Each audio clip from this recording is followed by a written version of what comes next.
தூயாம் தமிழுக்கு முதல் வணக்கம். இங்கு கூடியுள்ள என் ஆசிரியர்கள், தோழர்கள் அனைவருக்கும் சுதந்திர தின நல்வாழ்த்துக்கள்.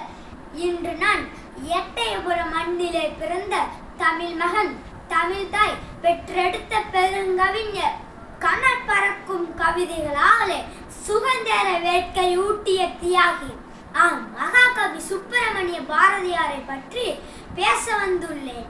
பாரதியார் ஒரு தமிழ் கவிஞர், சமூக சீர்திருத்தவாதி ஆவார் மற்றும் தமிழ் போராட்ட வீரர் ஆவார்.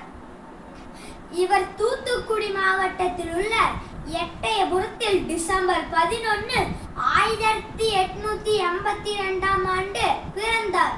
இவர் நம் நாட்டின் சுதந்திரத்திற்கு அரும்பாடுபட்டார்.